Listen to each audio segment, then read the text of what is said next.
नमस्कार, आप देख रहे हैं अखिल मंथन और मैं हूं आपके साथ मानवी ठाकुर। शुरुआत करते हैं आज की खास खबरों से।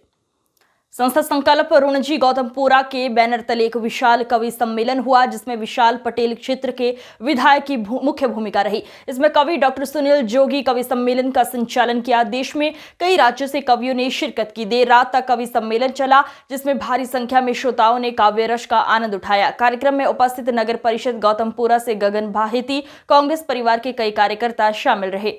सरकार पर भी निशाने लगाए जी।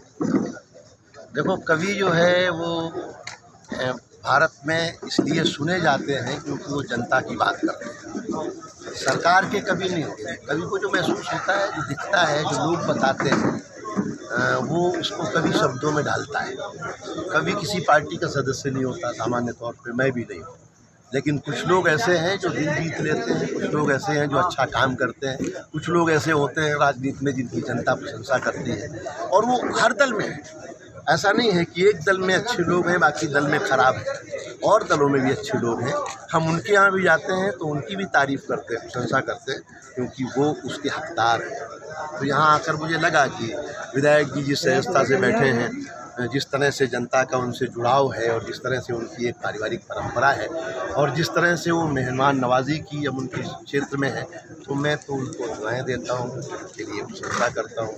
क्योंकि आप दिल्ली से चलकर मध्य प्रदेश में पहुंचे और क्या राजनीति का माहौल देखने को मिल रहा है, क्योंकि मध्य प्रदेश में विधानसभा चुनाव भी है, क्या कुछ कहेंगे? मध्य प्रदेश में चुनाव हैं, लेकिन बहुत सारे लोगों की नाराज़गी सुनने को मिली। जब भी सरकार किसी की होती है तो जनता की अपेक्षाएं भी बहुत होती हैं, लेकिन इस बार बहुत बार मैं मध्य प्रदेश आता रहा हूँ, इस बार ऐसा लग रहा है कि जनता अच्छी खासी नाराज़ है। और जनता ही नहीं, पार्टी के नेता भी नाराज़ हैं, कार्यकर्ता भी नाराज़ हैं, और शायद उनकी अपेक्षाएं गाई जाती है वो कविता है जिसको गाकर आरती सजाई जाती है। सारी आरतियां कविता ही है। वो कविता है जो मानस बनकर घर घर गाई जाती है। वो कविता है जिसको गाकर आरती सजाई जाती है। वो वंदे मातरम कविता थी, सब गोरे याद बबूले थे। वो कविता थी जिसको गाकर सेनानी फांसी झूले थे। ये कविता मंदिर में जाकर गाओ तो भजन बन जाती है, दरबारों में जाकर गाओ। कविता अच्छी थी, हर व्यक्ति को साथ साथ पीढ़ियां याद रहती थी, अपनी भी और गाली गलौज होने पर दूसरों की भी। हमारी प्राथमिक शिक्षा तो ऐसी थी जिसमें शिक्षा प्राथमिक नहीं थी।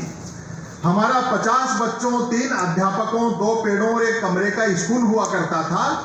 आज तो इतने के बल पर लोग यूनिवर्सिटी चला रहे हैं। पढ़ाई लिखाई को लेकर कतई तनाव नहीं रहता था। आज की खबरों में बस इतना ही। देखते रहिए अखिल मंथन। नमस्कार।